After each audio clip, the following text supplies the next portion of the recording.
ibaratnya Bu pengantin itu sholat fardunya, nah bridesmaid sama pagar ayunya lah itu ya, nah itu rawatibnya. Tapi yang harus kita garis bawahi lebih dulu, jangan sampai kita salah prioritas. Jangan prioritaskan yang sunnah melebihi yang wajib, karena bagaimanapun ibadah wajib itu pahalanya jauh lebih besar, lebih banyak daripada sholat sunnah. Memperjelas lagi, mendalami tentang sholat sunnah rawatib apa dan bagaimana. Sholat sunnah rawatib itu adalah as-shalawat al-masnunah qabla al-fara'id aw ba'daha, yaitu sholat sunnah yang dilakukan sebelum atau sesudah sholat fardu. Kalau yang dilakukan sebelum sholat fardu namanya sholat sunnah rawatib qobliyah. Kalau yang sesudah namanya sholat sunnah rawatib ba'diyah, atau yang lebih gampangnya kita sebut qobliyah dan ba'diyah. Qobliyah ba'diyah ini yang sangat amat ditekankan sekali untuk dilakukan.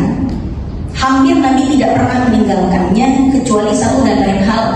Bahkan seringkali kalau Nabi pun meninggalkannya, Nabi tetap bela-belain mengqadha sholat sunnah qobliyah ba'diyah yang ini. Makanya disebut dengan sholat sunnah mu'akkadah. Rawatib mu'akkadah. Mu'akkadah itu artinya sangat amat ditekankan sekali, hampir-hampir wajib walaupun nggak wajib, tapi hampir wajib yang kalau nggak dikerjain rugi banget.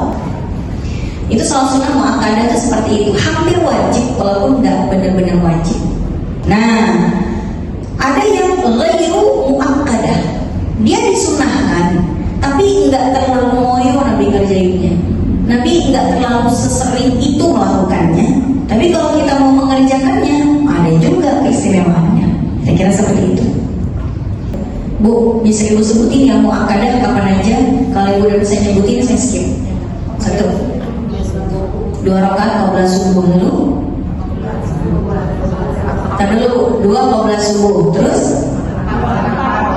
4 rakaat qabla zuhur apa ba'da zuhur? Qabla zuhur 4. Terus ba'da zuhur berapa? 2. Terus asar? Enggak. Maghrib? Ba'diyah berapa? 2. Isya? Ba'diyah. Kalau qobliyahnya ada nggak Isya? Isya ada qobliyahnya loh? Nggak ada. Maghrib ada qobliyahnya nggak? Asar ada nggak? Asar ba'diyahnya ada nggak? Qobliyahnya? Aisyah Nabi pernah mengatakan bahwa siapa yang melaksanakan sholat sunnah rawatib istiqomah 12 rakaat yang mu'akkadah ini, Allah akan bangunkan rumah di surga. Siapa sih Bu yang mau rumah di surga? Versi pertama versi 12 rakaat, versi kedua itu 10 rakaat. Versi yang pertama dulu. Versi yang pertama yang 10 rakaat itu waktunya sama-sama qobliyah subuh, qobliyah zuhur, ba'diyah zuhur, ba'diyah maghrib, ba'diyah isya. Cuma nanti yang berbeda adalah di qobliyah zuhur. Kalau yang versi 12 rakaat, qobliyah zuhurnya 4. Kalau yang versi 10 rakaat, qobliyah zuhurnya 2. Itu ya. Nabi hampir nggak pernah meninggalkan 4 rakaat sebelum zuhur dan 2 rakaat sebelum subuh. Kemudian berikutnya lagi, man hafadha ala 4 raka'atin qabla zuhri wa 4 ba'daha harramahullahu 'alan nar. Siapa yang senantiasa, kalau kita bilang senantiasa itu berarti dikerjain terus-terusan. Siapa yang senantiasa melakukan sholat sunnah qobliyah zuhur dan ba'diyah zuhur, Allah haramkan tubuhnya disentuh api neraka. Gampangnya gini Bu, sangat minim sekali kemungkinan dibakar di neraka.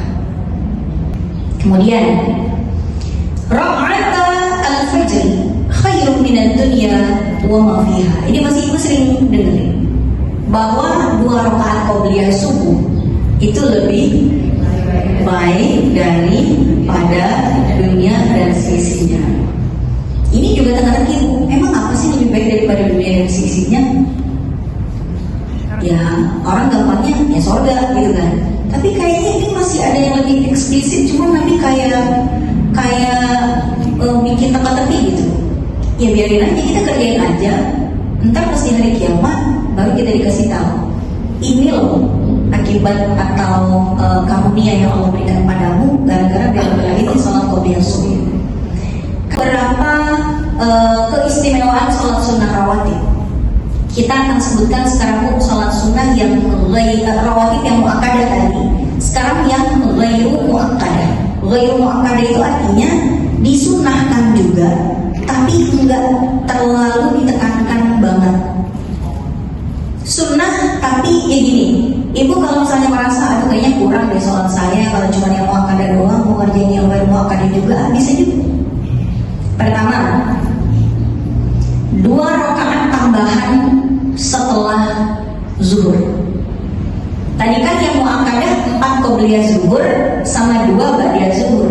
Nah, 2 lagi tambahannya. Kalau ibu mau menyempurnakan yang muakkadah sama ghairu muakkadah, 4 ba'diyah zuhur.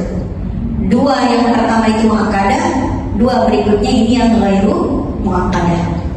Oke Bu ya.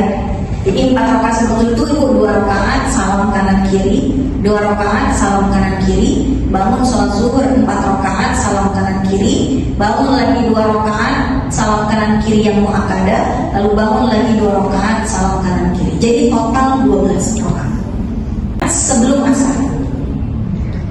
Jadi jangan dikira asar nggak ada pendamping rawatibnya, Bu, ada di qobliyahnya itu. 2 rakaat salam tambah lagi 2 rakaat salam, habis itu baru sholat asar 4 rakaat. Itu ya. Itu ada tuh. Kemudian 2 rakaat sebelum maghrib. Jadi 2 rakaat sebelum maghrib itu ada, cuma nggak familiar. Kenapa? Karena baru muakkadah. Sama 2 rakaat sebelum isya. Jadi 2 rakaat tambahan sesudah zuhur, 4 rakaat sebelum asar, 2 rakaat sebelum maghrib, dan 2 rakaat sebelum isya. Lalu apa sih keuntungannya? Nah ini kan Bu ya, kan kita suka ngitung-ngitung nih Bu. Apa untungnya? Kan suka gitu kita kan. Ada amalan nih bagus, pasti kita nanya apa fadilahnya gitu. Nih, rahimallahu imra'an shallat qabla al-'asri arba'an.